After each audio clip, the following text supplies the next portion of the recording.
esse aqui é o livro do qual a gente está extraindo os devocionais. Ele não existe em português ainda e não tenho ouvido de alguma editora, viu, Severino? Que está no enfoque de traduzi-lo. Qual é o título? É O Lugar da Bíblia na Educação. E o subtítulo, Um Apelo aos Cristãos. Tem espanhol? Espanhol eu vi. Isso é novidade, mas que bom. Realmente é um livro bem interessante. Nos capítulos que nós estamos abordando é quase como se fosse a parte filosófica, teórica. Depois ele adentra nos capítulos chamados, por exemplo, Estudo da Ciência Física, Anatomia, da Cura, da Cultura Física, Estudo da Ciência Mental, da Ciência Moral, Literatura, História, Lei, Lógica e aí por diante.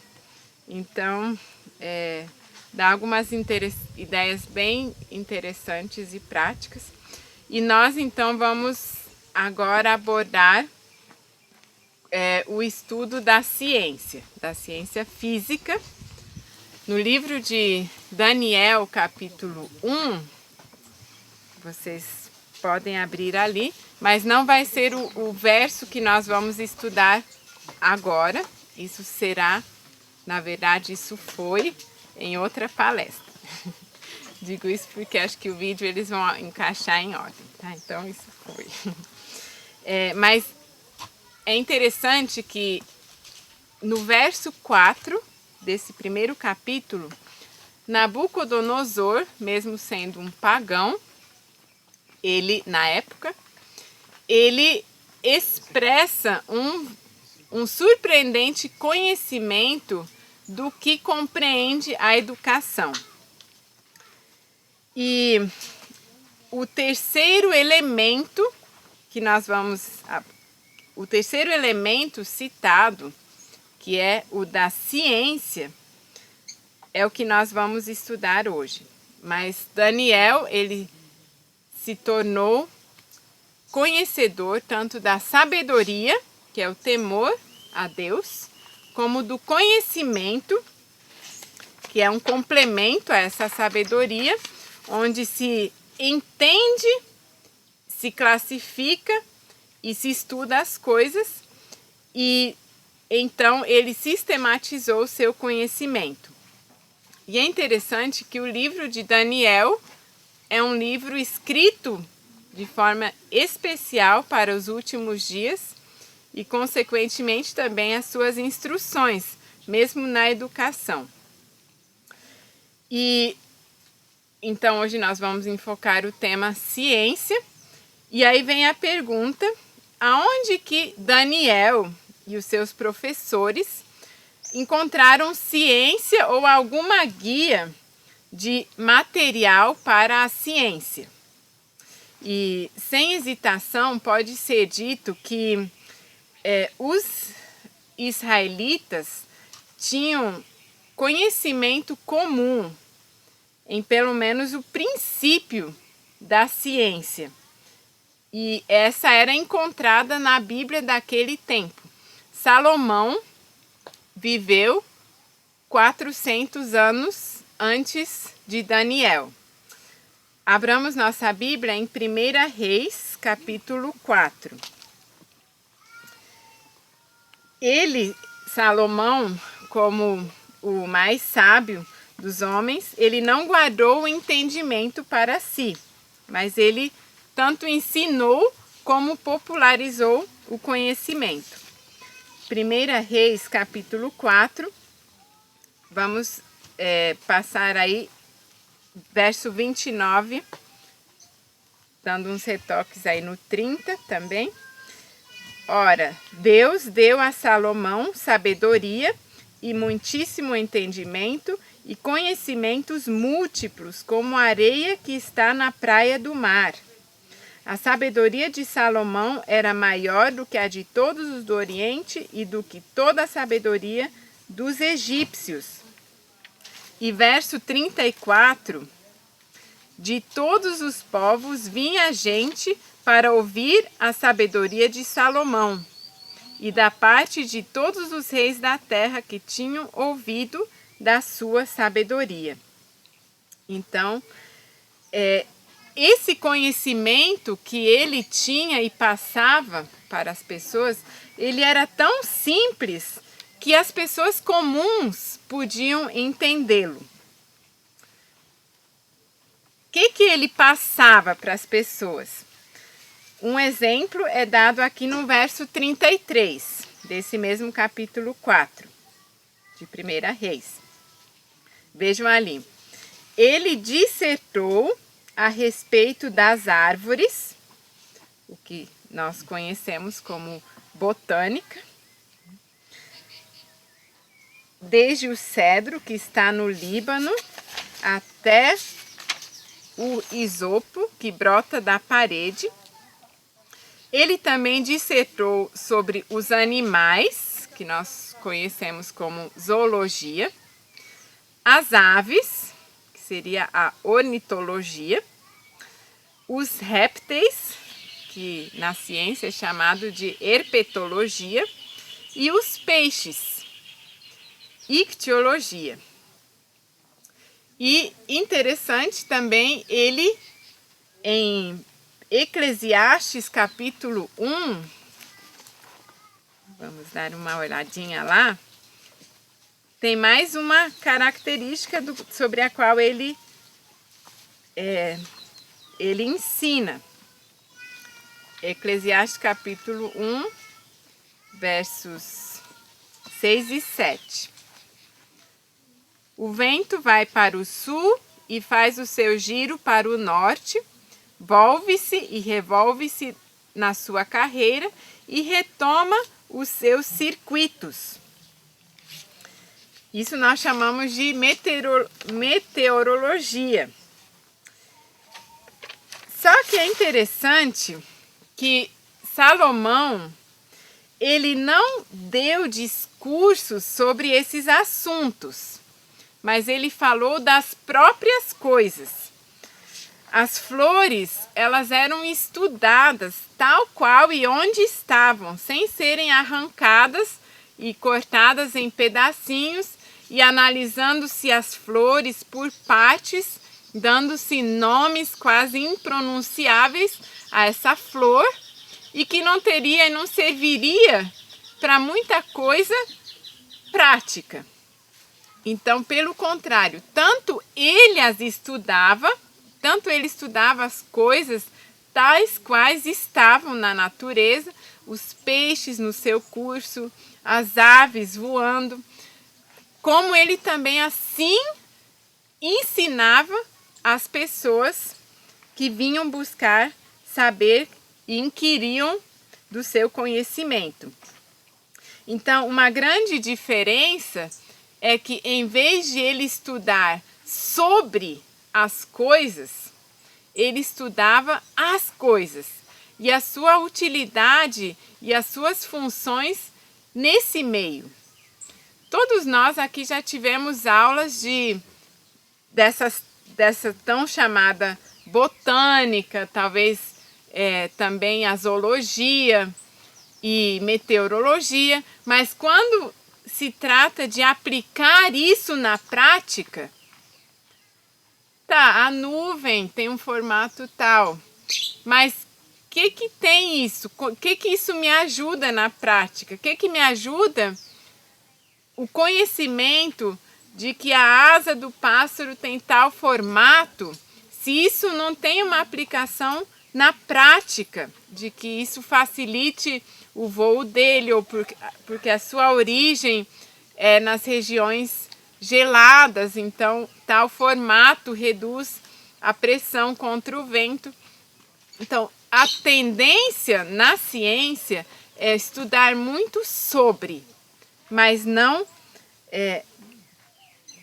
ou estudar muito a forma abstrata, né? As teorias a respeito de algo, e não a sua aplicação na prática, e ainda com um bom senso de como utilizar e como aplicar isso.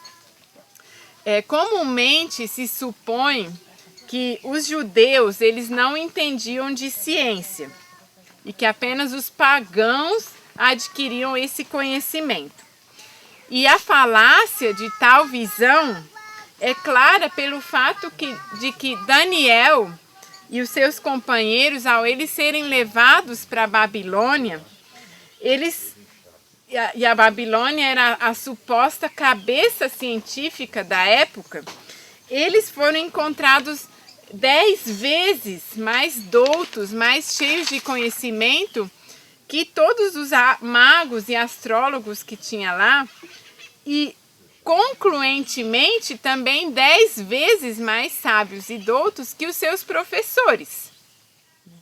Isso dificilmente vai ser uma realidade na prática do conhecimento. Outro exemplo, outra ilustração da falsidade de que os judeus não tinham conhecimentos acerca da ciência é o fato de que os livros comuns, eles ensinam que foi Anaximandro, um grego, que inventou o relógio solar pelo ano de 550 a.C. Quando a gente sabe pelo relato bíblico que o relógio solar esteve já em uso 200 anos antes disso, na época do reinado de Acás. Talvez os gregos eles tenham inventado uma nova versão do relógio, né? Mas a verdade é que entre os judeus se tinha um conhecimento da ciência mais verdadeira e pura, pelo menos até o tempo de Daniel. E quando forem encontrados novamente escolas e métodos que ensinem como Daniel e os seus companheiros aprenderam, nós novamente vamos encontrar também Daniéis na ciência, 10 vezes mais sábios do que aqueles que não têm o temor a Deus conectado com a ciência. E não se tem cometido um erro maior, nem pela igreja, nem pelo Estado, do que separar a religião da ciência.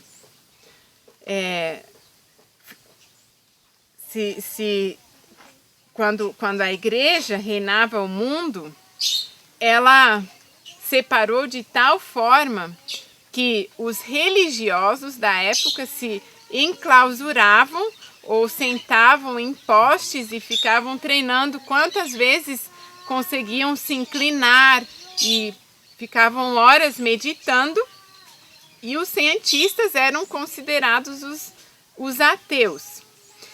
E na época da Reforma, a igreja tentou novamente reconciliar a ciência com a religião, mas sempre colocando a religião submissa à ciência.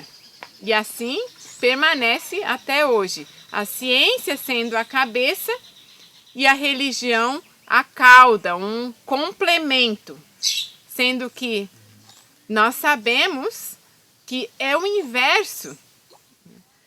A palavra de Deus tem o dito final. Se a ciência concorda, ótimo. Podemos considerá-la um verdadeiro princípio na ciência. Mas se discorda, descarta. Não vale a pena se aprofundar nisso. A própria Bíblia diz que a árvore da ciência do bem e do mal, outros falam de conhecimento do bem e do mal, né? Sim, a ciência do bem e do mal. E o senhor ressaltando essa expressão, até um de vocês comentou comigo que realmente, quando Deus criou Adão e Eva, ele disse, e Adão e Eva, pela revelação da fé, aceitavam, até que foi introduzida uma dúvida pelo inimigo das almas, questionando, será? É verdade? E aí, então, Eva, atrapada por essa tentação e dando abertura aí a toda falsa ciência que é gerada através da dúvida, dá início, por assim dizer, a esse princípio socrático, né, de colocar tudo em dúvida e perplexidade como uma possível forma de obter o conhecimento. E isso, de forma tão clara, ela está adentrada nas picuinhas da vida, né? E quando nós separamos a religião da ciência, nós tomamos uma atitude de forma detalhada e desnecessária e com picuinhas querer separar doutrinas e classificar grupos ou pessoas que creem ou não creem em tal doutrina. E isso era uma realidade bem comum, tanto que se começou a perseguição aos hereges, e a igreja de então teve que estabelecer um sistema e chegando a uma classificação de uma pessoa que seria a palavra final para dizer o que está certo e errado. O bispo de Roma tinha esse encargo e era o juiz para discernir se havia pessoas ou filosofias adentrando que não batiam com a religião de então. Vimos aqui um pequeno exemplo, né? Com certeza seria muito interessante poder estudar ou pelo menos ler os relatos que Salomão passava do seu conhecimento, mas nós temos acesso a um conhecimento até mais amplo, porque nós temos acesso ao que deu esse conhecimento a Salomão. E que nós realmente sejamos mais ávidos aprendizes. Isso não encerra de que nós não possamos abrir algum outro livro, texto ou outros materiais que nos aprofundem no conhecimento dos pássaros, da zoologia, etc. Mas que nós mantenhamos esse princípio em mente de querer aprender não só sobre, mas as próprias coisas. Na anatomia isso é algo bem clássico. Nós estudamos ossinhos por ossinhos e as suas conexões de um músculo ao outro. Mas se você pergunta a um estudante de medicina que concluiu as matérias de anatomia, me diga exatamente quais músculos estão envolvidos no levantar o braço. Talvez porque a memória dele está fresca, ele relembre. Mas por a forma de ter sido ensinada a anatomia foi tão abstrata e o osso ali separado dos outros ossos, os músculos separados, que muitas vezes a aplicação prática desse conhecimento, 6 anos depois, quando ele vai para a vida prática, já passou para o arquivo do esquecimento.